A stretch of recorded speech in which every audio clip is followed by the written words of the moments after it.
starting on the tone in less than 5. If you want to go from crashing your FPV quad to absolutely dominating the track, you need to stop guessing your speeds and start tracking your times. Welcome to XA Radio. Today we're building this DIY FPV lap timer that is stupidly simple to use and guaranteed to make you a faster pilot. Thanks, Johnny, for this introduction, and it gets even better. To get your own build off the ground, I'm giving away 3 custom Analog Rocks PCB later in this video. I'll tell you exactly how to snag one in just a few minutes, but first, let's look at exactly what we're working with. Welcome back to my channel, guys. I wanted to build me a lap timer for a long time now, something that just works and is simple to use, and this is the final product. A standalone pocket-sized timer that counts your laps by tracking your drone's video signal strength for fairly high accuracy lap counting.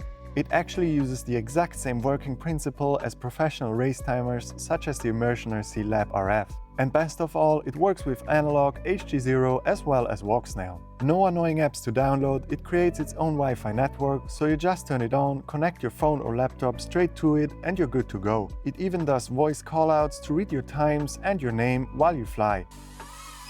XAA Lat 1, 8.45. Plus, it's got a built-in USB Type-C charger as well as a configurable low-voltage alarm so you don't kill your battery. And best of all, it's fairly easy to build and to set up. If you want something simple and hassle-free, this is it.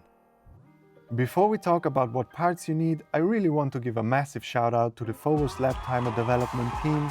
Huge thanks to everyone involved there. It's honestly impressive what they've managed to create. The software is really solid, packed with great features, and it just works. It's all open source, so these people don't get paid a dime to write a single line of code for this project. I've linked their GitHub repository down below, and I highly suggest checking it out and showing these developers some well-deserved love. Now let's talk parts.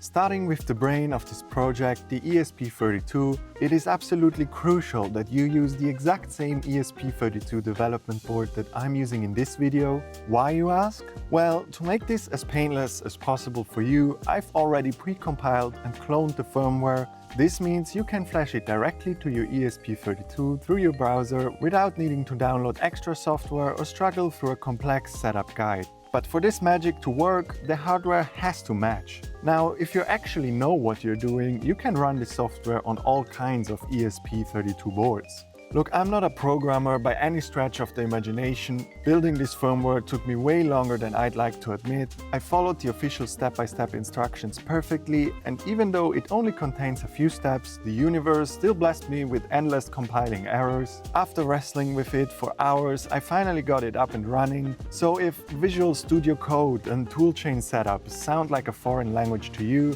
do yourself a favor and get this exact same board. I've linked it down in the video description along with the datasheet. The same goes if you want to use this PCB. It was designed specifically around this exact battery charging board. You can use a different charging module if you want, but just keep in mind it probably won't fit the layout.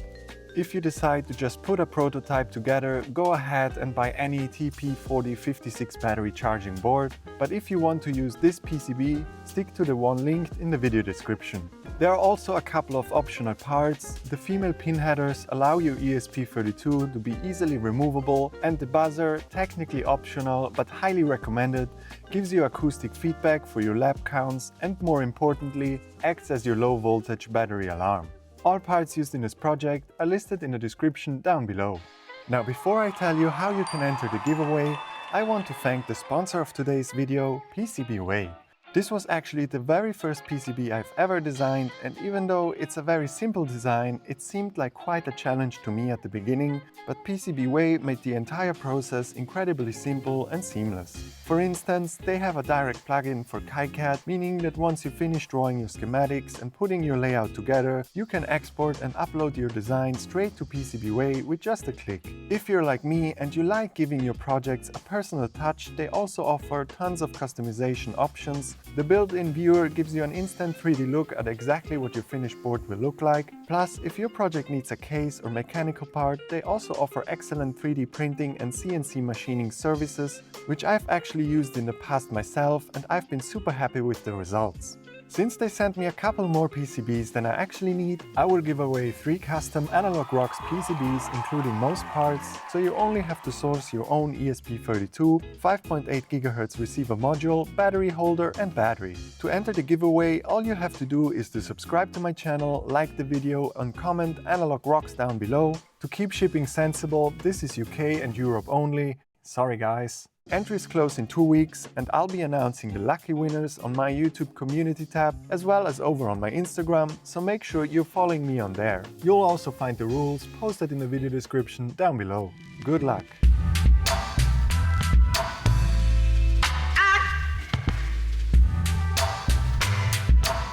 Putting this all together is fairly simple, especially if you have experience building or fixing your own drones. You see me starting off with these small parts here, but starting off with the 5.8 GHz receiver module is probably the easiest approach. Even if you're just following along, you're gonna be fine.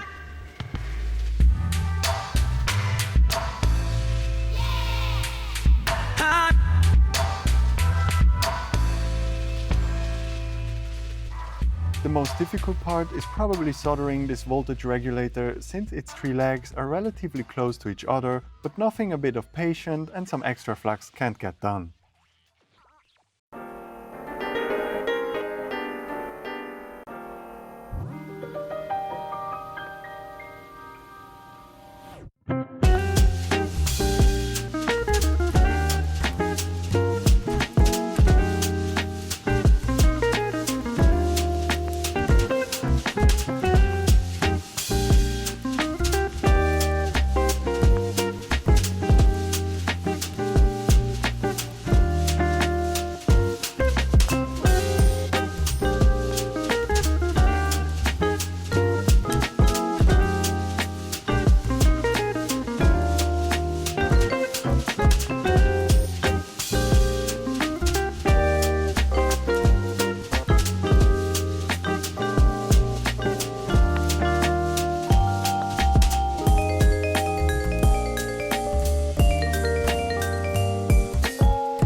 Now the battery charging board needs the male pin headers to be soldered on. I 3D printed me this soldering help just to keep a 90-degree angle while soldering these on. You can absolutely do this without this print, but it makes the whole process a lot quicker and easier.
Flashing the firmware is pretty straightforward too, thanks to this online tool. Go ahead and click on the link in the video description. This window should open in your browser, and while you're at it, download the firmware file as well. Now grab a USB cable and plug in your ESP32. Make sure to press and hold down the boot button while it's connecting, and you should be greeted with this information tab. Now we can head over to the Flash Tools tab, where we find the actual firmware flasher. Select the file you just downloaded from the video description and make sure this box is ticked. Click on Flash Firmware, then again on Flash, and it's going to write all the files to your ESP32. Once that is done, it's trying to reconnect, but at this point you can just unplug the ESP and we should be ready to turn this thing on for the very first time. Let's get our battery in there and turn it on and... Huh?